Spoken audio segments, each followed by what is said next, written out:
घर का नक्शा बनवाते वक्त आप जब वॉशरूम को डिज़ाइन करते हैं तो कुछ बातों का आपने ख्याल रखना है जो कि आपके आर्किटेक्ट होंगे उनको भी आपने याद दहानी देनी है कि भाईजान इन चीज़ों के ऊपर आपने बहुत ख्याल रखना है। वो होता है आपके लेआउट पैटर्न के वॉशरूम के अंदर कमोड शावर वैनिटी किस साइड आएगी।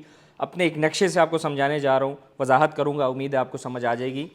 ये हमने 5 मरला के घर डिज़ाइन किया हुआ है बैरी टाउन रोलपिंडी के अंदर।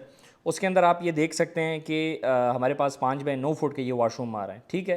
वेल बेसिकली इंटीरियर डिज़ाइनिंग का जो फार्मूला होता है वो ये होता है कि जब आप वॉशरूम का डोर ओपन करेंगे तो आपके बिल्कुल सीध में फ्रंट में यानी कि बेडरूम से विजुअल्स भी आपकी सिर्फ वैनिटी की आ रही हो, ना कि आपके कमोड सामने नज़र आ रहे हो या शावर आपका सामने ना हो। पहली बात, जैसे कि हम बेडरूम में ख्याल रखते हैं कि जब दरवाज़ा खुले तो बेड ना नज़र आए प्राइवेसी के लिए, सेम यहाँ पर भी वो कंसेप्ट यूज़ होता है।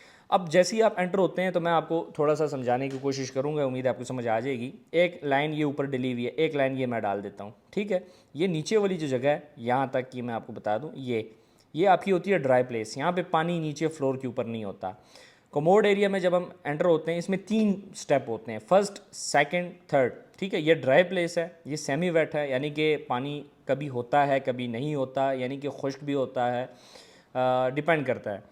फिर जब आप आगे एंटर करते हैं शावर एरिया में तो ये आपका वेट एरिया आ जाता है। अब इन चीज़ों का ख्याल क्यों रखना चाहिए, वो इसलिए कि कुछ वॉशरूम्स के अंदर गलती ये होती है कि आपका शावर बीच में होता है या वेनिटी बीच में होती है, कमोड एक दूसरे के साइड से, वो पैटर्न आपका नहीं बनता। तो आपने क्या करना होता है कि जब फ्लोरिंग्स इसकी करते हैं, वॉशरूम में टाइल लगाते हैं, तो आपका जो टाइल मेंशन होगा, टाइल एक्सपर्ट होगा, वो वाटर स्लोप यहाँ पे देगा। एक ड्रेन आपकी यहाँ आ जाएगी या यहाँ आ जाएगी, एक ड्रेन आपकी शावर एरिया के अंदर आ जाएगी। हमेशा वॉशरूम्स के अंदर 2 ड्रेन देनी है। एक ड्रेन से आपका ये साइज़ का जो वॉशरूम होगा उससे पानी नहीं जा सकता ईजिली।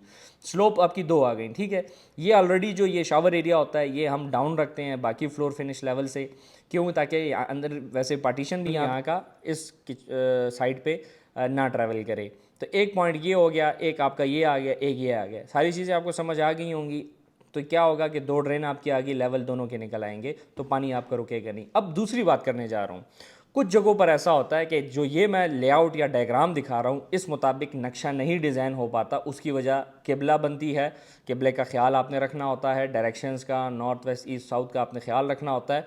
बेसिकली अगर आपका घर आर्किटेक्ट ने ऐसा डिज़ाइन किया हुआ है कि किबले को देखते हुए हर चीज़ को सेफ़ साइड पे ले आया है तो बहुत बेहतरीन काम होता है वो। उसकी वजह एक ये भी है कि आपकी ये तीनों चीज़ें एक लाइन पे आनी चाहिए। इससे बेसिकली क्या होता है कि आपके जो प्लम्बिंग पॉइंट्स होते हैं वो भी एक दीवार में आ जाते हैं, ठीक है। ड्राइंग आपकी एक दीवार पे आ गई, काम आपका एक दीवार पे आ गया, पाइप्स एक ही दीवार में आ गए, कल को आपको कोई मसला परेशानी नहीं होगी। वैसे क्या होता है, कुछ लोगों ने वैनिटी यहाँ दी हुई है, कमोड यहाँ, शावर यहाँ, तो ट्रैवल बहुत कर रहा होता है, कॉस्ट कंजप्शन भी कम होगी। In future repair and maintenance में कोई मसला आता है, लीकेज आती है, तो एक